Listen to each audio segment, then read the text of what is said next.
Señoras, señores, muy buenos días a todos. En nombre de Nueva Economía Forum me complace darles la bienvenida y agradecer su asistencia a esta nueva edición de Fórum Europa Tribuna Galicia, que como siempre organizamos con la colaboración y el patrocinio de Itinere y Audasa. Esta tribuna tiene el placer hoy de recibir a Olaya Fernández, cabeza de lista al Congreso de los Diputados del Bloque Nacionalista Galego por la demarcación de Pontevedra, que será nuestra ponente invitada de esta mañana. Y es un placer también que nos acompañe Guillermo Vázquez, portavoz nacional del bloque, que va a hacer la presentación del acto y de la ponente. La tribuna es suya.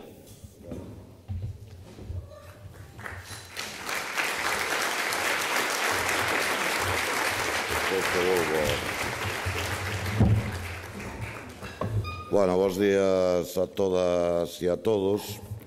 Dende logo é un placer estar en Vigo, non? E tamén no marco deste foro, non? Para min tamén é un placer presentar a persoa que lles vai a dirixir a palabra a continuación, a Olaya Fernández Davila, non? Nun tempo de dificultades para moitas persoas, nun tempo de políticas fracasadas da dereita, políticas de dereita practicadas polo Goberno central, polo Goberno galego, polo PSOE, polo Partido Popular, que é urxente cambiar realmente. O paro é un dos resultados máis tráxicos desa política. Onte mesmo, miles de traballadores e traballadoras recorrían as rúas de Vigo, saían ás rúas exixindo precisamente un cambio de rumbo. Vigo, a cidade máis industrial de Galiza, está vendo desaparecer o seu tecido productivo. Agora, cun sector naval piar desa industrialización a piques de desaparecer sin que nin goberno central nin goberno galego pareza importarlles. Dende logo, sin actuacións prácticas, políticas prácticas que impidan esa desaparición. Para nós, para o Bloque Nacionalista Galego, é intolerable que os gobernos, as administracións, aceiten decisións europeas absolutamente inxustas con nós, neste caso, co sector naval, e que nada importe que se liquide este sector e, polo tanto, que aumente o desemprego a níveis, como decía, inaceptáveis. Tempo tamén de eleccións, tempo de propostas para sair deste pozo nos que nos meteron esas políticas e, se me permiten, tempo tamén de democracia, tempo de denunciar os corsés que impón o bipartidismo á libre expresión de ideas e, sobre todo, á libre posibilidade de que as alternativas e as propostas se visibilicen socialmente.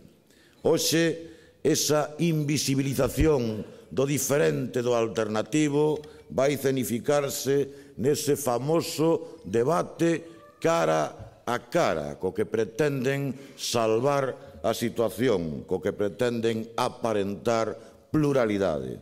Eu dixen e digo hoxe, moita cara para tan pouco debate. Debate limitado, falso debate. Eu non creo que teña maior interés saber quen recorta máis nin quen recorta antes. O que terá interés para a maioría das persoas que teñen que decidir o 20 de novembro é saber que propostas se poñen enriba da mesa para intentar sair desta situación na que nos meteron. Nós, o Bloque Nacionalista Galego, vimos demandando naturalmente debates plurais. No caso de Galiza, demandamos debates co Partido Popular e co Partido Socialista. Nós non temos ningún medo a debater, porque temos propostas. Esos debates que nos medios públicos e, en concreto, na televisión pública, nega o señor Núñez Feijóo. E volverei a preguntar por que terán medo a debater. O volvo a preguntar sabendo que sei a resposta e sabendo que tampouco contestará. Olaya Fernández é viguesa de Castrelos, familia de tradición obreira republicana, democrática e galega, vinculada de moi nova ao movemento sindical nacionalista. O seu é o mundo do traballo. Ela sabe ben que o traballo o que cría a riqueza e non a especulación financiera. Coñece moi ben as condicións de vida dos traballadores e singularmente das traballadoras e por mellorar as súas condicións pelexou toda a súa vida. Primeiro no sindicalismo nacionalista, logo no nacionalismo político. Olalla sabe ben que os dereitos dos traballadores non se regalan, que se conquistan. Olalla soubo tamén dende moi nova que as traballadoras e os traballadores si teñen patria. No noso caso, a patria galega. Concelleira en Vigo, deputada no Parlamento Galego, no Parlamento Galego con quen compartín bancada, siareira do Celta, devota de Milladoiro, de Uxía, de Dulce Pontes e de Silvio Rodríguez. Dende o ano 2004, ano en que chega ao Congreso, Olalla tense gañado un espazo na Cámara pola súa enorme capacidade de traballo, pola súa paixón e dedicación na defensa dos intereses de Galiza e da súa maioría social. Amigas e amigos, Olalla é do Bloque Nacionalista Galego. Di o que fai, fai o que di. Olalla é unha garantía para defender os intereses de Galiza, os intereses de Vigo, os intereses da súa maioría social no Congreso dos Diputados. E nós, dende logo, o Bloque Nacionalista Galego, e supoño que moita xente deste país fará o posible e imposible, fará polo tanto posible, para que siga representándonos ca dignidade que merecemos naquela Cámara. Nada máis, moitas gracias, bos días, e con Olalla Fernández de Díaz Leite.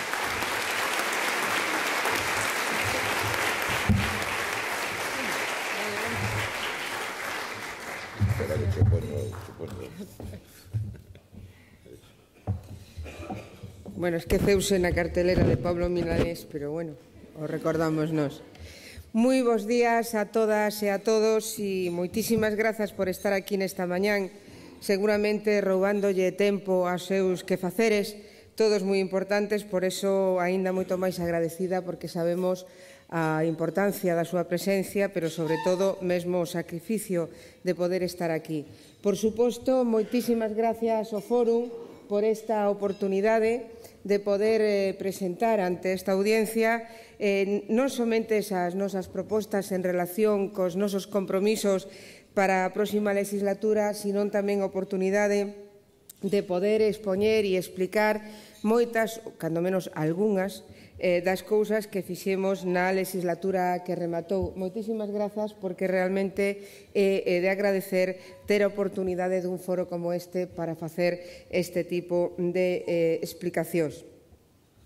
Evidentemente non vou expoñer todos os logros desde que o nacionalismo chegou ao Congreso no ano 1996, pero sí é conveniente lembrar que foi a partir dese momento no que Galiza se fai presente nas Cortes, que comeza, no plano político, a ter o respeto que até ese momento non se lle recoñecía.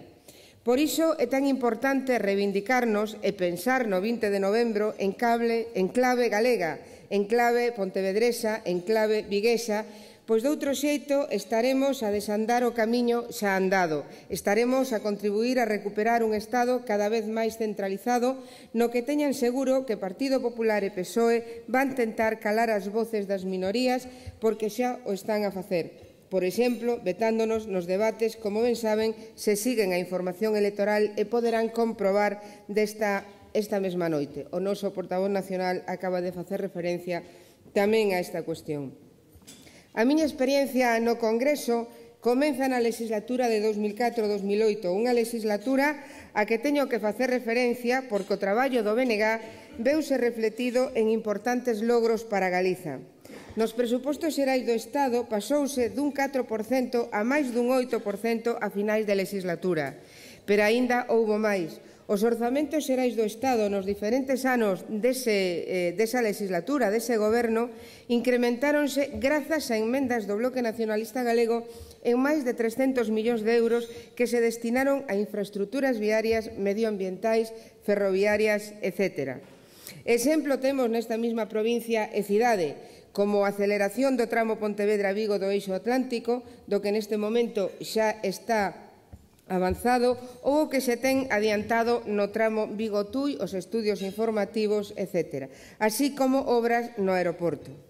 Recordamos tamén outras conquistas, outros logros, mellor dito, con esta cidade como aquelas cuestións medioambientais que foron de gran importancia mesmo. Recordamos o que foi as obras do Paseo da Guía e o recordamos sobre todo polo moito que costou conseguilo despois de presentar en diferentes ocasións enmendas a eses presupostos. E fago este inciso porque moitas dos logros que se consiguen son despois de moitísimas ocasións, de moitísimas veces de insistir nos mesmos. Obras importantes tamén foron aquelas que son consecuencia da intermediación do BNG entre o Estado e os concellos nos que temos responsabilidade de goberno, como, por exemplo, o convenio asinado entre o Concello de Pontevedra e Fomento para a realización de diferentes infraestructuras nesta cidade ou obras levadas a cabo noutros concellos, por exemplo, Salceda ou Tomiño, a cuya alcaldesa estou neste momento a mirar. Moitas grazas. Mais permítanme que me estenda un pouco máis nos comentarios a respecto da legislatura que se acaba de clausurar e que tivo na economía a súa principal diana, como non podía ser menos. Zapatero errou os tempos, agochándose nun primeiro momento tras un eufemismo da recesión e logo tamén errou as medidas. Male os anuncios iniciais de apostar por unha saída social á crise, o que fixo foi asumir sen matices un programa económico de dereitas ao ditado do que lle demandaban os mercados, Alemania, Bruselas e tamén o propio Partido Popular. Actuou como un fiel recadero. Cando entramos no ano 2009, a sintomatoloxía do enfermo era tan evidente que o goberno tivo que recoñecer sin envases que a enfermidade se denominaba crise. O segundo ano de legislatura marcou o inicio dunha sucesión de debates de carácter económico co telón de fondo das negras perspectivas da evolución do desemprego. O BNG sempre o tivo claro.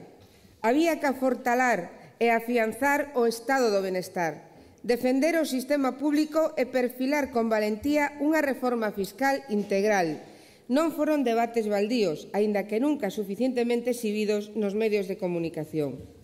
Nós, o BNG, contribuímos con propostas anticrisis. Tendemos a man para colaborar na adopción de outras políticas orientadas noutra dirección. Mais todo o mundo é coñecedor da deriva elexida polo goberno que optou polo sendeiro das recetas neoliberais e por adelgazar o estado do benestar.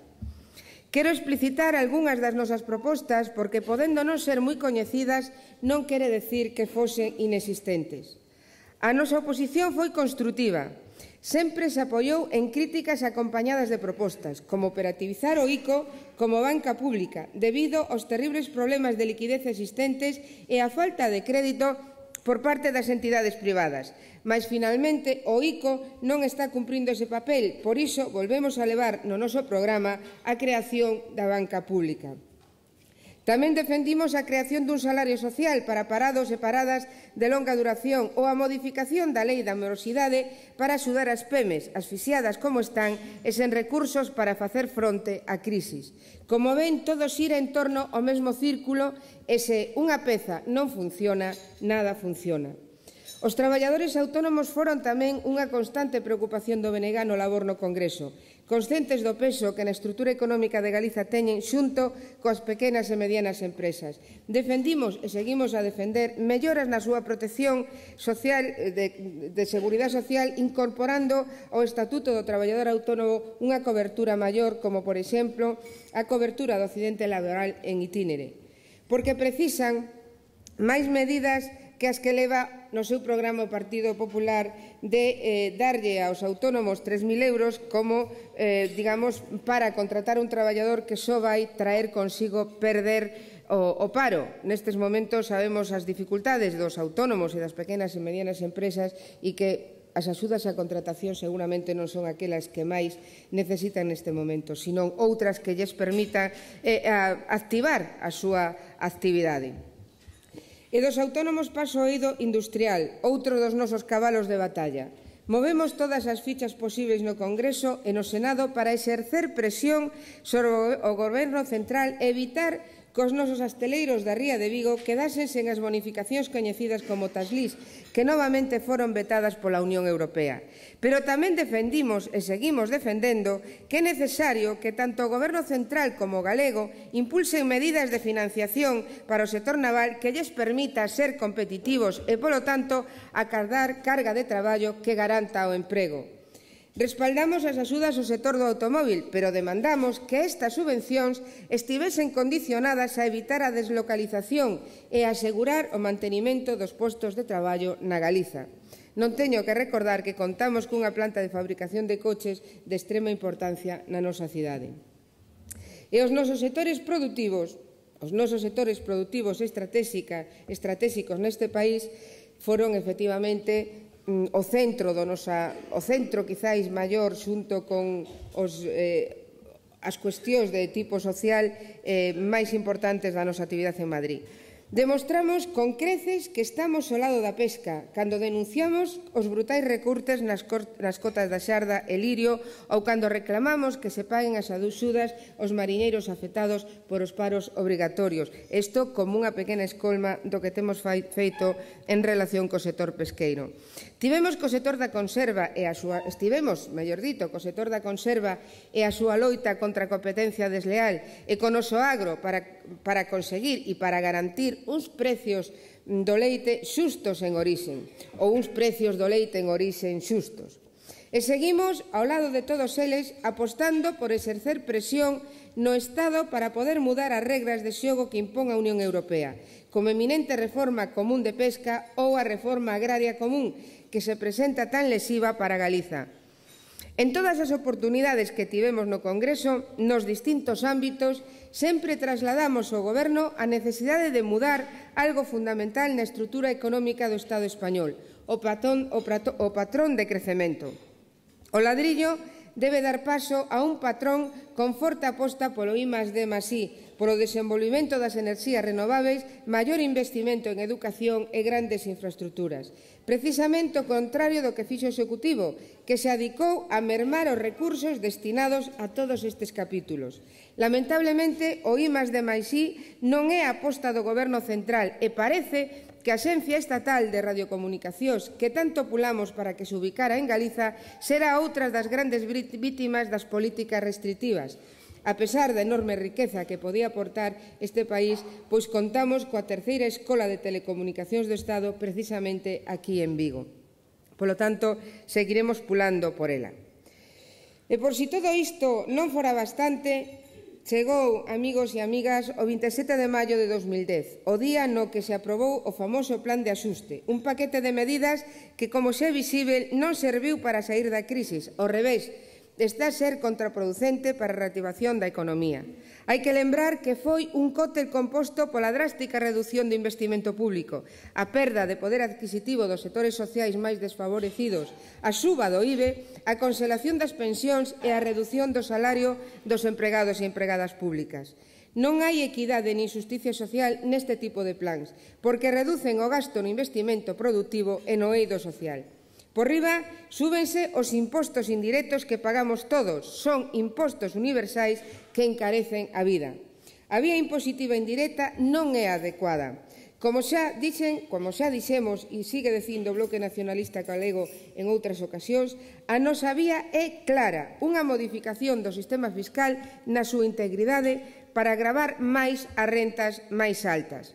Esta reforma fiscal é perseguir o fraude. Nos permitiría ingresar para as arcas do Estado 90.000 millóns de euros anuais, 32 como consecuencia da reforma fiscal que propoñemos e 58.000 millóns na persecución do fraude fiscal que a todas luces é necesaria facer. E estamos dando datos non de fabricación do BNG, sino dos propios responsables da Axencia Tributaria, os técnicos concretamente da Axencia Tributaria. Pero ao Partido Popular isto non lle agrada. Se lle enche a boca coa demagoxia e o populismo de que vai baixar os impostos e non aclara como vai garantir os servizos públicos. A redistribución da riqueza con criterios de equidade non entra nos plans do Partido Popular. É claro que hai que ser austeros. O BNG non está en contra da austeridade, pero aplicada a outros ámbitos. Hai marxen de manobra para meter a tesoura. Por que non? Se recurtan ministerios para adaptar o mapa ministerial ás competencias das comunidades autónomas. Como é posible que existan ministerios en materias que están transferidas ás comunidades autónomas? Por que se mantén a caduca estrutura das deputacións provinciais que tamén duplican funcións que moi ben poden detectar os concellos e os gobernos autonómicos? Vayamos a un modelo de mancomunidade de servicio. Recúrtese o gasto militar, elimínese as operacións militares no exterior que se elevan millóns de euros e tamén vidas, sen esquecer a nova aventura do Goberno adheríndose ao escudo antimisís da OTAN. Por certo, unha nova manifestación de déficit democrático, xa que foi unha decisión tomada a despacho pechado. Hai onde recurtar, polo tanto, sen acabar co estado do benestar. Unha operación de desmantelamento coas responsabilidades compartidas entre o Partido Popular e o Partido Socialista Obreiro Español. Ambos nunha encarnizada loita por ver quen recurta máis, sexa a través do Goberno central ou a través dos gobernos autonómicos como Feijóo na Xunta de Galiza. Un guión que está ferindo de gravidade os piares fundamentais do noso sistema público como é a sanidade, a educación e o noso sistema de pensións. O BNG votamos claramente en contra das novas recomendacións do Pacto de Toledo, pois foi a porta que levou a reforma para ampliar a idade de xubilación até os 67 anos, o aumento dos anos de cotización de 15 a 25 para acceder á pensión e o incremento de 35 a 37 anos cotizados para poder cobrar o 100% da pensión. A reforma das pensións non era nin necesaria nin urxente. Foi un puro exercicio de obediencia debida do Goberno para con Merkel, un paso innecesario e outra mancha imborrável no extenso currículum de políticas de dereitas do Goberno do PSOE. As rebaixas tamén viñeron para os traballadores e as traballadoras baixo formato de decretos de reforma laboral. A posición do BNG é sobradamente coñecida nesta cuestión. A norma reformada en setembro de 2010 estáse desacreditando por si mesma. Despois dun ano de rodaxe, nada aportou. E máis, incluso empeoraron significativamente os datos do paro. Miren os datos de paro rexistrado de setembro, o maior incremento dese ano desde o ano, mellor dito, 1996. Miren os dados da nosa cidade, que en só 2 anos incrementou un 5 puntos a súa taxa. Falamos, pois, dunha norma que abaratou o despido, precarizou o emprego e debilitou un instrumento fundamental para defender os dereitos laborais como é a negociación colectiva. Por iso, dende o Bloque Nacionalista Galego, apostamos por un marco galego de relacións laborais e unha contrarreforma que recupere dereitos perdidos. No ámbito financeiro non respaldamos as axudas aos bancos porque consideramos que o camiño non era o de aprobar axudas. O verdadeiro problema era o de asegurar que os fondos chegasen á economía real. Sostivemos e sostemos a necesidade de regular o sistema financeiro e que sexa o Goberno o que tutele os fondos. Por iso, defendemos a banca pública e se hai que deixar cartos aos bancos, que sexa con garantías de que as achegas van a repercutir en liñas de crédito para os cidadáns e para as PEMES, e si unha proposta tamén que contribuirá á xeración de emprego. Estamos asistindo, ademais, á bancarización das caixas e o expolio do aforro galego. Un auténtico desastre salpicado de escándalos con as millonarias indemnizacións a exdirectivos. Un desastre final na que nin o Banco de España nin a Xunta, no caso de Galiza, cumpriron coas súas funcións de control e vixiancia do proceso. Ante evidencia de que a banca privada está só en negocios especulativos, precisamos dunha banca pública galega para voltar a pór a economía en marcha, achegando créditos ás empresas, aos autónomos e ás familias, xa que logo a proposta do BNG de que a Xunta adquira, cando menos, o 51% da nova Galicia Banco. Non podo deixar de obviar un dos grandes problemas que sufren moitos cidadáns na situación actual de dificultades: a imposibilidade de continuar pagando as hipotecas, a súa hipoteca. Un problema que está na rúa, mas non parece que ninguén dos dous grandes partidos este interesados en resolver. Teño que rectificar as miñas propias palabras, porque parece que o candidato socialista si asumiu como compromiso electoral a dación de piso como pago da hipoteca. Un xesto totalmente desprovisto de credibilidade, porque en xuño pasado votaron no Pleno do Congreso en contra dunha proposición de lei do BNG nesa mesma dirección. Esta é a realidade, máis alá de promesas electorais de curto percorrido. Esta é a realidade dun Parlamento que viu como as alternativas que entrocaban cos intereses da xente e que levamos ao Pleno formacións como BNG chocaban con dique seco das dúas grandes forzas políticas que no fundamental se entendían. E boa proba dese entendemento é o pacto da reforma exprés da Constitución para fixar un límite de déficit, o colofón desta legislatura protagonizado por PSOE e PP. É un grave atentado contra a democracia. Nos últimos tempos foron demasiados os signos de actuación política que teñen demostrado un importante déficit democrático. Os últimos dados do CIS alertan sobre este problema e os políticos pasan a ser a terceira preocupación dos cidadáns. A concentración de poder económico e o empeño na política centralista alonxa as decisións dos cidadáns e provoca esa desafección. Democracia, dereitos cívicos, iniciativas legislativas populares, lei de consultas públicas, incompatibilidades da actividade política coas actividades privadas, revisión do concordato coa Santa Sede, son parte das propostas de traballo que facemos para reforzar a democracia e garantir o sentido laico do Estado. E xa para rematar, permítanme que lles diga que as propostas do BNG poñen de manifesto a utilidade da nosa forza política nas Cortes que saian electas do 20 de novembro. Alternativas destinadas a propiciar unha saída social á crises, impulsar políticas ao servicio das maiorías sociais que prioricen a defensa do estado do benestar e aposten pola economía productiva e a xeración de emprego. E para iso é fundamental incrementar o gasto social nos próximos 4 anos até alcanzar a media da Unión Europea e frear as políticas de privatizacións dos servicios públicos da que Feijóo é un alumno aventaxado e un bo exemplo de que efectivamente o Partido Popular é a deriva que quere levar a esta política. En definitiva, amigas e amigos, e xa para finalizar, reitero que temos o aval dos feitos e, por tanto, a credibilidade para garantir o noso compromiso cunha nova política económica e social alternativa que é posible. Somos unha forza política nacionalista e de esquerdas cunha visión de economía ao servicio da sociedade e non dos mercados, pois estamos certos que non se pode saír da crise coas políticas que precisamente a provocaron. Fica, pois, demostrado que en Galiza o único voto útil con capacidade para poder condicionar maiorías e frear a dereita é o Bloque Nacionalista Galego. Temos fama, en todas as entrevistas está a aparecer esta cuestión, de que os deputados e a deputada do BNG somos os que máis traballamos. Imaginade se tivéramos máis forza en Madrid.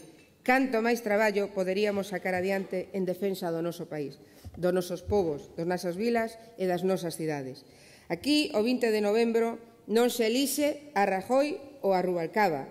Aquí eleximos a quen está obrigado a mirar por nós no Estado, polos nosos asteleiros, polo noso emprego, polo noso agro, polo noso mar. Eu dixen o día da presentación da candidatura que se fixen un traballo digno no Congreso foi porque o fixen por Galiza, en galego, porque sinto este país e sinto a responsabilidade de que todos aqueles que depositan a súa confianza no BNG sinten o mesmo camín e queren o mellor para esta terra. Ser deputada ou deputado galego non é unha cuestión de DNI. Non por ser nado en Pontevedra se defenden os intereses deste territorio. Por iso, fronte a todos os desencantados da políticas de dereitas que tampouco queren máis dereita aínda, nos digo, máis Bloque Nacionalista Galego. Moitísimas grazas.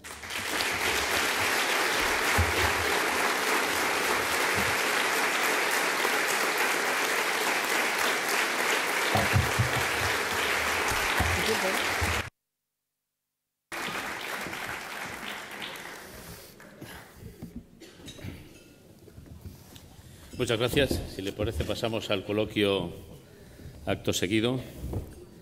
Y por empezar por algo así fácil y de actualidad, empezamos por el empleo, por el paro. Hay varias preguntas relacionadas con él. Se las traslado más o menos conjuntamente. Lo primero es, ¿qué le diría usted a los 9.000 gallegos que han incrementado las listas del paro el pasado mes? La segunda es, ¿qué puede hacer una presencia del BNG en el Parlamento español por solucionar el problema del paro? Y la tercera es más específica. ¿Qué se puede hacer para aquellos parados de larga duración que están sin cobertura sanitaria? Bueno, as relacionadas con o paro podemos resumila nunha soa pregunta, non? Porque as propostas que presentamos no noso programa, e que ademais, como dixen, están avaladas polo traballo que estivemos a facer hasta agora, van na dirección de activar a economía productiva.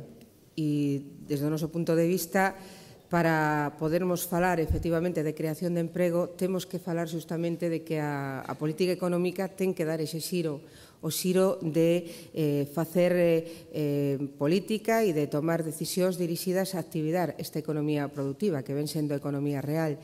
Por iso, eu dixen algunhas cuestións, non efectivamente desenvolvín todo o programa noso, pero si fixen algunhas propostas na dirección desa banca pública, na dirección de condicionar eses fondos públicos do Estado á banca privada a que xere liñas de crédito ás pequenas e medianas empresas e tamén os autónomos, porque ademais no tecido económico de Galiza son os que teñen un peso fundamental. As grandes empresas non teñen un peso fundamental, pero non xeran o mismo nivel de traballo que as pequenas e medianas desde o punto de vista cuantitativo.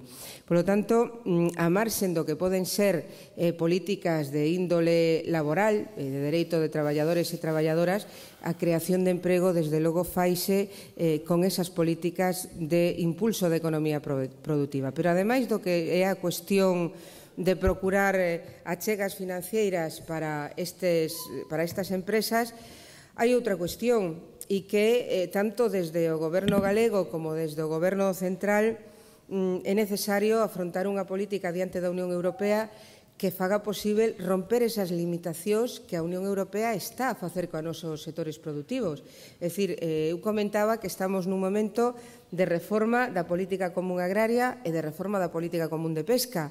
Isto está a afectar non somente a estes sectores, está a afectar, por exemplo, a conserva e afecta o sector naval. O sector naval podría neste momento ter o millor unha cobertura de carteira de pedidos con barcos que poidan faenar, barcos na renovación dunha flota, pero dunha flota que neste momento, e dada a proposta de reglamento da reforma común de pesca que existe, non sabe moi ben se van a poder seguir faenando ou van a estar orientados ao desguace. E, polo tanto, esas políticas que limitan aos nosos sectores productivos a activarse, pois é algo que o Goberno central, que ademais neste momento é o interlocutor, ten que afrontar para conseguir rompelas. Evidentemente non deixamos fora as responsabilidades da Xunta de Galiza.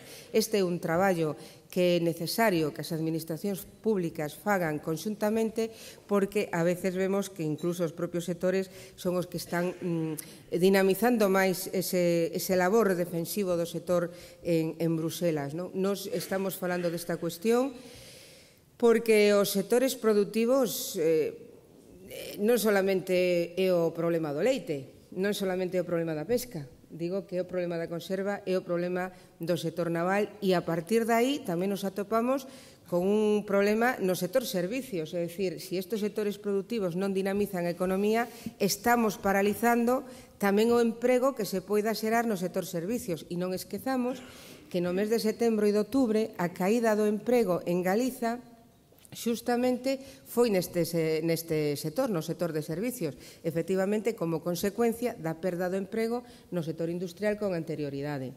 E, perdón, a última pregunta cal era?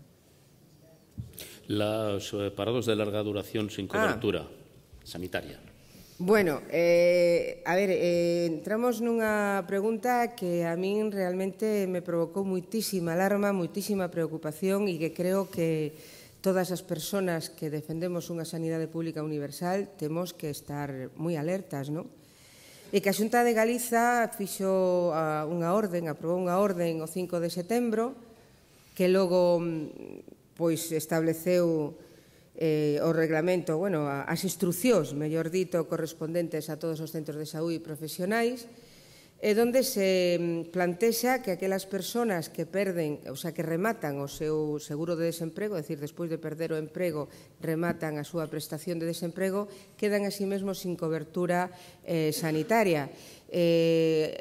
Se creou un chamado Código 29, que sería a cobertura destas persoas, e que cubre as emerxencias ou as urxencias hospitalarias, o cal isto é gravísimo porque hai xente que se lle pode decir, como se lle dixo a algunha persona que anda por aquí, usted tiene posibilidades e fagas un seguro privado, pero a maioría da xente non ten posibilidades e non se fai un seguro privado. Pero ademais a cuestión non é esa. Un goberno non pode estar traballando para garantir os seguros privados que teñan clientes. Un goberno ten que estar traballando para que un sistema sanitario funcione e mellore as prestacións a xentes. E, ademais, o que non pode facer un goberno é eliminar algo tan fundamental como é a sanidade pública universal. E resulta curiosísimo que na Xunta de Galiza neste momento se estea a facer isto cando hai 2 meses nada máis e na tramitación e posterior aprobación da Lei de Saúde Pública do Estado se incorporou un precepto destinado a que a sanidade pública ten que cubrir os servicios sanitarios daquelas persoas que neste momento estaban fora do sistema, que viñan sendo os profesionais liberais que non, polas súas características económicas, até ese momento estaban fora do sistema. O sea, nun momento en que tamén o Partido Popular votou favorablemente a esta cuestión nesta Lei do Estado, a Xunta de Galiza, o Partido Popular na Galiza, aquí fai non solamente o contrario, sino que incluso deixa a persoas sin recurso fora da cobertura sanitaria. E supoño que non é necesario decir que sanidade e seguridade social son dúas cousas distintas. A sanidade non está financiada pola seguridade social, está financiada polos impostos xerais e, polo tanto, financiada por todos os cidadáns, todos, en activo ou en desactivo, porque, como digo eu, cando se compran as patatas, se está financiando a sanidade pública. Le traslado ahora al presidente de la Cooperativa de Armadores de Vigo. Le quiere agradecer y felicitar por sus esfuerzos en pro del sector pesquero, los que ha hecho en el Congreso de los Diputados y en las relaciones con la Comisión Europea, dice también. Y la pregunta que le traslado de esta misma persona es si no cree que en estos momentos la gravedad de la situación aconseja o hace imprescindible un gran pacto entre todos los partidos políticos y agentes sociales para sacar de esta situación a los sectores económicos gallegos. Sí, bueno, señor Touza, moitas gracias. Pero, efectivamente, o do pacto non sempre que presentamos cuestións no Congreso dos Deputados e teñen sido moitas mocións e moitas proposicións de lei, sempre procuramos despois chegar a un acordo cos outros grupos políticos e, de feito, como iniciativas ou despois de iniciativas do BNG se teñen aprobado mocións e proposicións de lei na dirección de defender ante a Unión Europea unha política común de pesca acorde ás necesidades deste país. Ben é verdad que así como conseguimos unanimidade de todos os grupos, tendo en conta que hai grupos incluso nacionalistas con unhas características distintas como o País Vasco, que son unhas flotas diferentes, pero chegamos a acordos entre todos.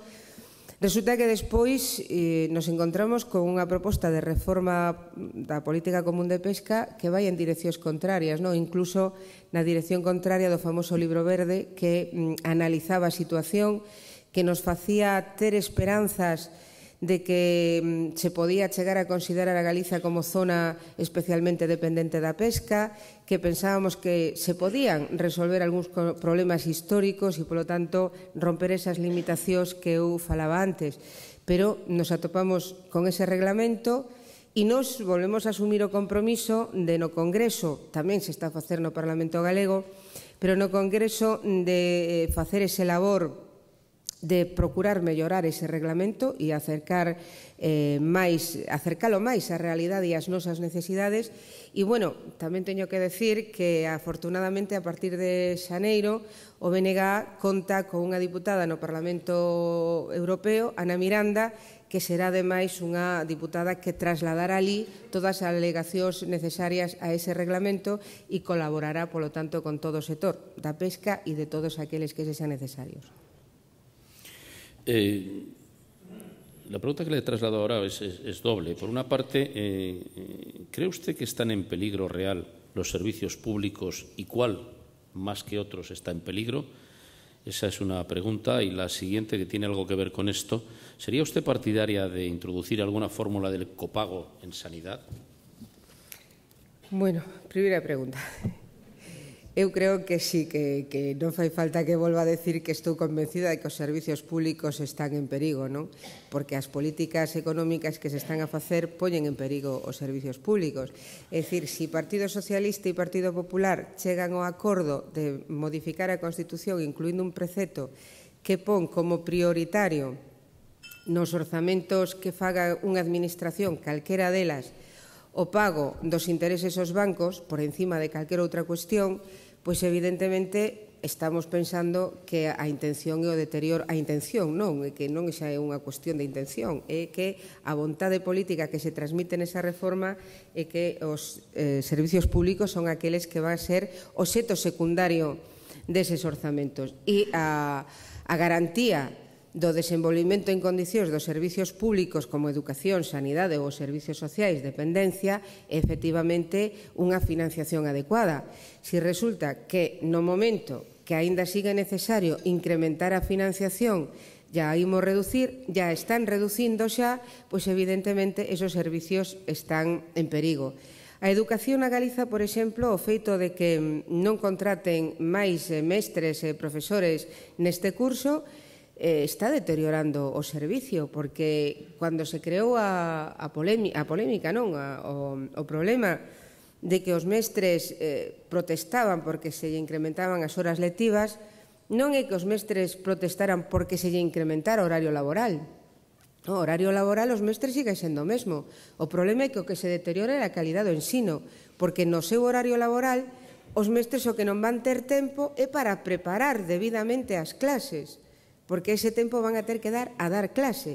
E teñen que facer isto porque a Xunta de Galiza non contratou as persoas necesarias despois das vacantes que se deron no curso pasado por xubilación, neste caso. E, bueno, na sanidade, o que eu comentei antes é gravísimo, pero o déficit financiero da sanidade está claro. Hai incluso falta de provisións nos centros de saúde.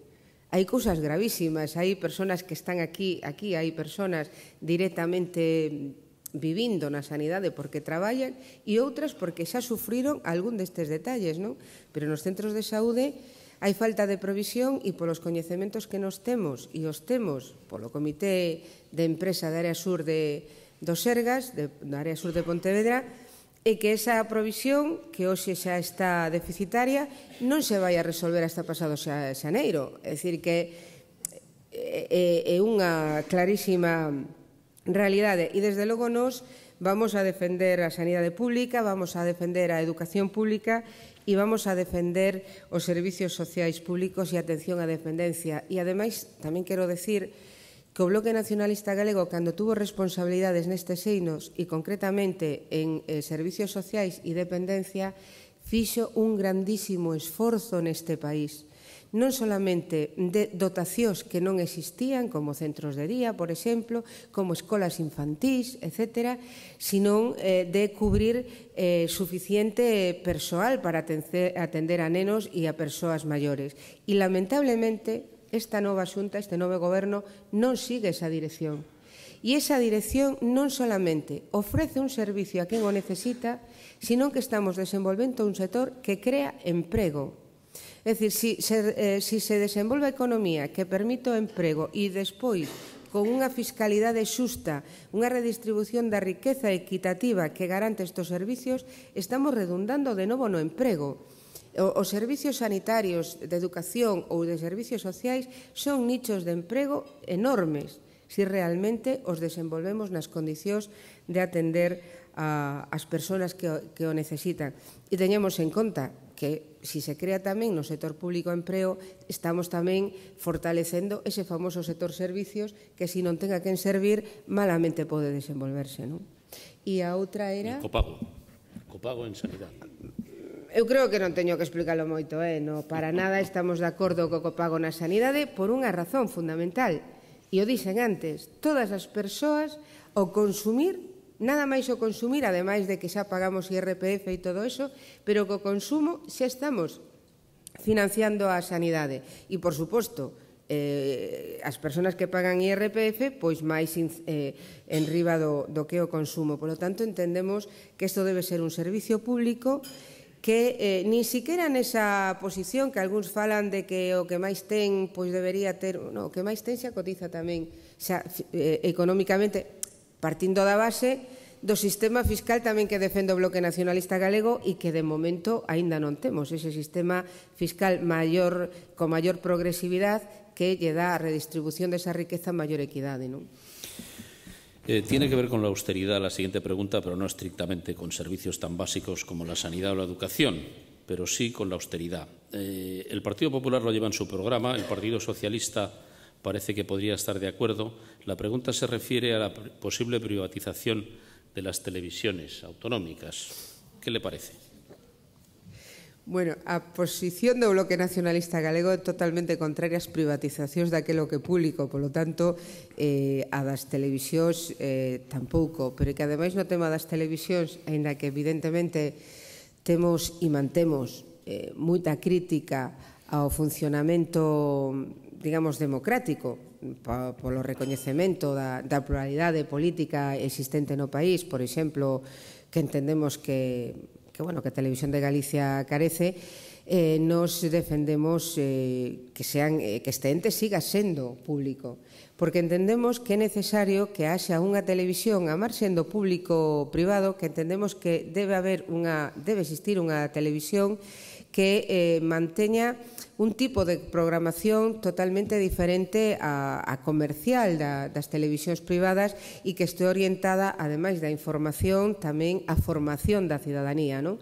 E nos preocupa que todas as televisións, ademais de ese déficit de un sistema público do audiovisual como pode ser a televisión pública, pois ademais nos preocupa que estemos todos con unhas televisións orientadas á comercialización que nin informan e ao final non cumplen realmente un papel importante que debe cumplir a televisión na sociedade, que tamén é educacional, non? Educacional na política e no resto. Ha mencionado usted varias veces en su intervención y también ahora en el coloquio el sector naval, el importante sector naval para esta tierra. Hay dos preguntas relacionadas con el sector naval y concretamente con el tema de la tax lease. La primera es, ¿qué le parece la gestión del Gobierno central y de la Xunta en este tema? ¿Y qué se puede hacer de forma urgente para resolver el problema planteado en torno a esta figura? Bueno, realmente temos que ser moi críticos tanto coa xestión dun goberno como do outro, non? É dicir, aínda que o goberno central é o último e primeiro responsable de defender este asunto diante da Comisión da Unión Europea e diante da Unión Europea en xeral, pensamos que tamén a Xunta de Galiza ten a súa responsabilidade, aínda que a veces a Xunta de Galiza a responsabilidade que ten é como sigue o problema, como ademais mantén ese traballo co propio goberno central, non? E aquí nos atopamos unha forza moi debilitada da Administración do Estado, incluída a galega, con a Unión Europea. E unha das cuestións que nos plantexamos nunha entrevista que tivemos no mes de xuño con responsables do Ministerio de Economía, aquelas persoas que levaban este asunto, que non era só ir á Unión Europea con unha proposta única. É dicir, era un tema que requería maior flexibilidade e levar máis dunha proposta, sobre todo, por si era rechazada, que non houvese que volver outra vez a empezar de novo e xa o traballo estuvera aí, non? Pero De todos modos, e a pesar de que non seguimos defendendo que esta figura do TASLIS se manteña, porque evidentemente estaba a ser positiva para que o sector naval pudera ser competitivo e que afectaba ademais as teleiros da nosa ría, nós tamén, e o dixen na intervención, defendemos que Xunta de Galiza e Goberno Central teñan unha posición de apoio a este sector creando mecanismos de financiación. E pola información que temos do propio sector, sabemos que, ademais do TASLIS, hai un problema serio de financiación que non permite poder asumir unhas carteiras de pedidos como teñen posibilidades de facelo. Polo tanto, ou ben a través de PIMAR ou a través de outras figuras que as administracións autonómica e central consideren, pero que sí é necesario que se creen estas figuras de apoio ao sector naval con líneas de financiación, con líneas que apoyen a súa posibilidade de contratar barcos e, polo tanto, que as gradas dos nosos asteleiros estén en activo. Cambiando de asunto, ¿cree usted que en todo lo que ha ocurrido en torno a las cajas pueden existir responsabilidades jurídicas e incluso criminales y que deberían exigirse? A bote pronto e mirando os resultados, aquí hai responsabilidades, non sei se tanto criminales como se dice ou non, pero responsabilidades sí que hai. O Bloque Nacionalista Galego, de feito, o primeiro que solicitou unha investigación para que se saiba que pasou, non? É dicir, xa non entro na privatización, que xa dixen que había unha vocación e unha voluntad política de privatizar as caixas de aforro, e esa vocación política e esa voluntad se manifesta no Real Decreto do FROP, é dicir, aí é cando se decide a bancarización, e de feito todo o proceso de fusión e no fusión foi unha alternativa que efectivamente era posible, pero cando esa posibilidade se manifesta e se fai posible, outra vez PP e PSOE se volven a poñer de acordo para aprobar un novo Real Decreto que fai que sexa imposible, é dicir, cambia o que na norma existía naquel momento e que facilitaba a nova Caixa Galicia a súa funcionalidade e a súa posta en marcha como unha caixa fusionada entre Caixa Galicia e Caixa Nova, pois o cambiar evidentemente esas reglas de xogo, ese famoso core capital, pois non pudo ser así, pero non pudo ser así porque se cambian as normas ademais despois de que a fusión xa se tiña dado, o cal quere decir que como non lle saliu ben, porque quedaron posibilidades cando se aprobou o FROP, tuveron que volverse outra vez a poñer de acordo porque a cuestión era privatizar as caixas. E despois hai unha cousa que non se pode entender. A marxen das cuantías das xubilacións ou de como lle queramos chamar o que se lle pagou aos directivos, hai unha cousa que non se pode entender. Non se pode entender que nunha auditoría da Xunta de Galiza se valore en 1.800 millóns de euros as caixas e despois o Banco de España o faga en 181 millón. Iso é algo que non se pode entender.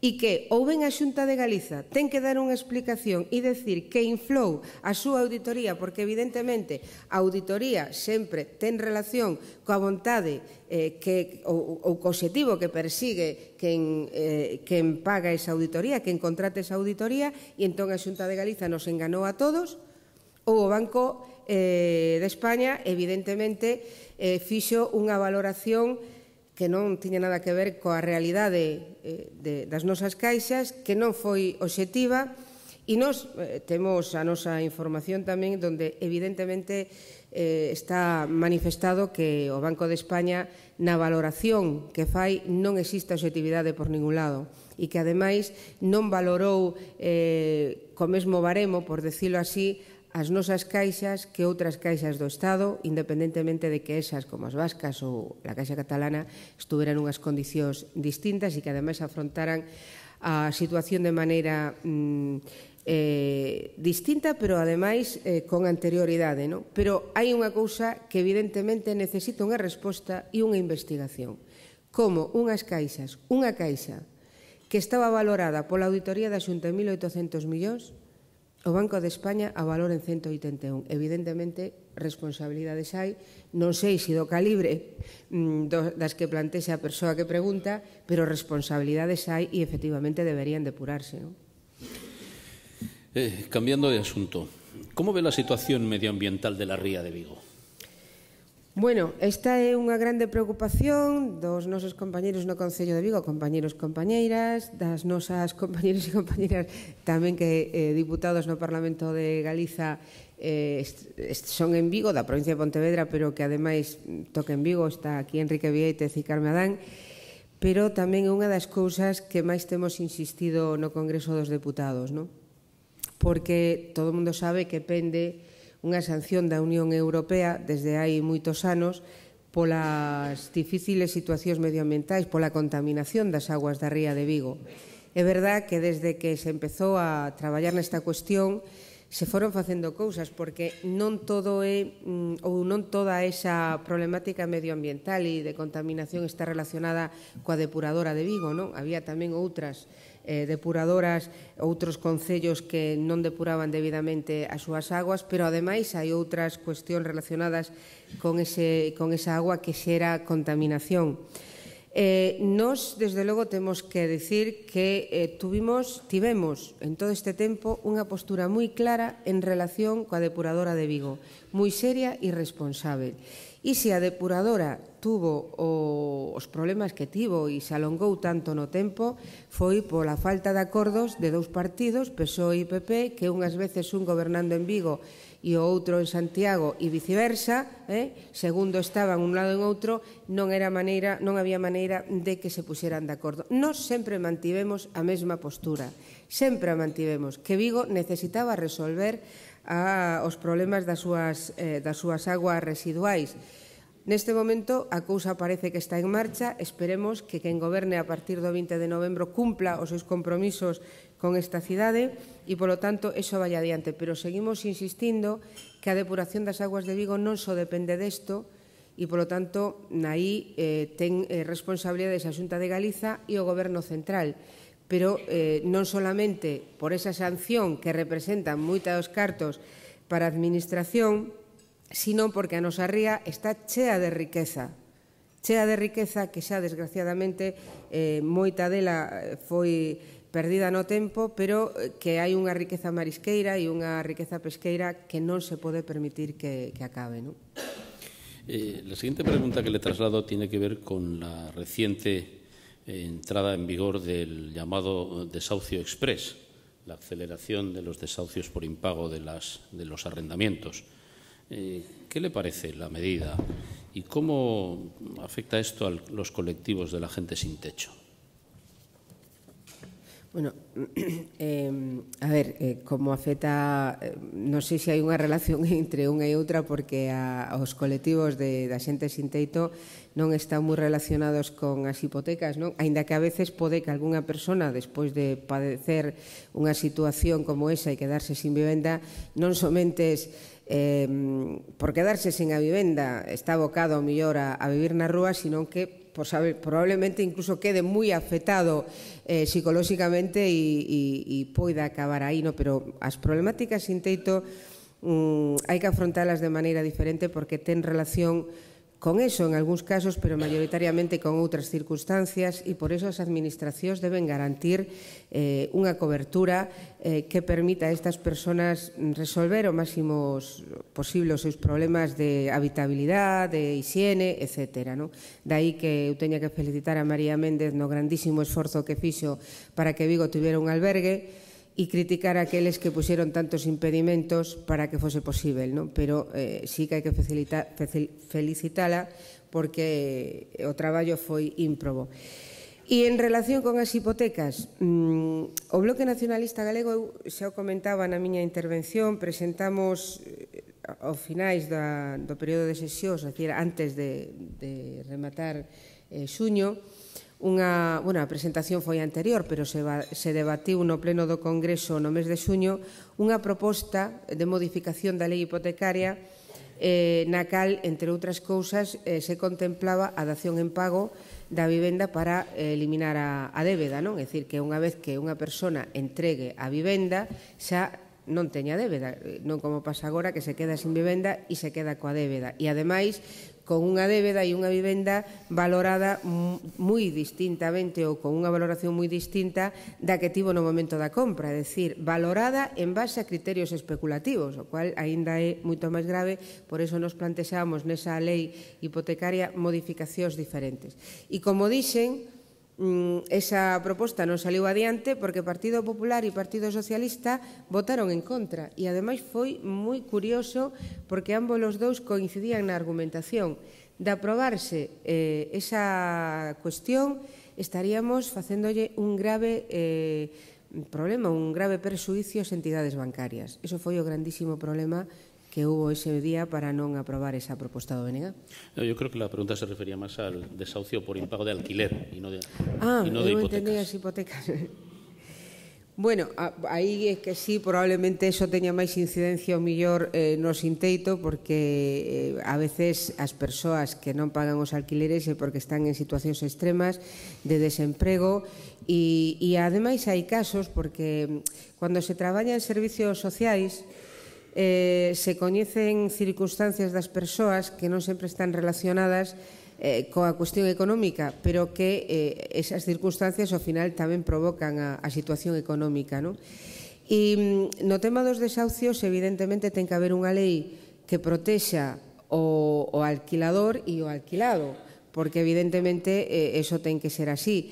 Pero tamén é verdad que hai que tomar medidas para que, aínda que unha persona teña que deixar a súa vivenda porque non paga, haxa medidas para paliar a situación de estar fora de, efectivamente, de non ter teito, non? E non solamente eso pasa por albergues, pasa por unha política de vivendas públicas que facilite non só vivendas para comprar, sino para alugar a prezos que efectivamente a xente poida pagar e que teña no momento de pagar os alugueres en conta esas circunstancias que evidentemente un privado que aluga non pode ter, pero sí que é necesario afrontar unha línea de vivendas públicas en alquiler, en aluguer, que palíe estes problemas dos que se plantexan. Presuponiendo que el día 21 de noviembre tenga usted su acta de diputada en el Congreso, ¿cree usted que a lo largo de la legislatura irá en AVE a Madrid alguna vez? Bueno,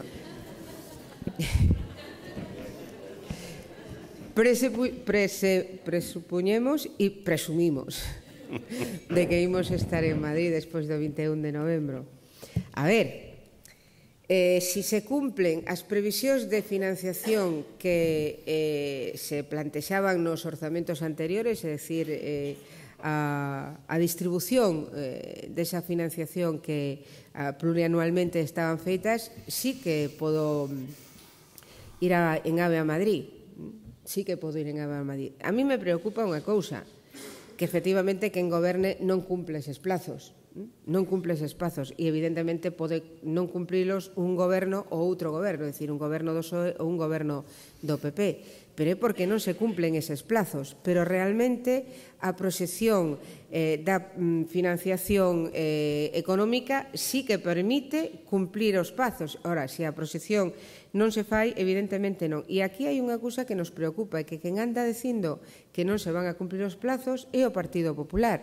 E claro, coincide que dice que non se van poder cumplir os plazos e ao mesmo tempo que vai gobernar. Entonces, evidentemente, un saca a conclusión de que se goberna o Partido Popular non vai a cumplir os plazos. Veo que no tiene mucha fe. No tiene usted mucha fe. E o sinto moito porque me dá máis seguridade. Pero... la última pregunta que le traslado tiene que ver con el pasado y con el futuro al mismo tiempo.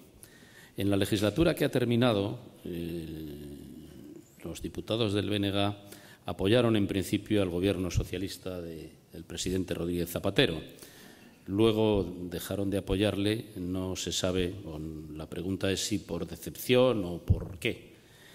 Y la segunda parte de la pregunta es, ¿en la próxima legislatura eso invalida cualquier tipo de apoyo a un gobierno socialista, eventual gobierno socialista, que pudiera ser considerado un mal menor?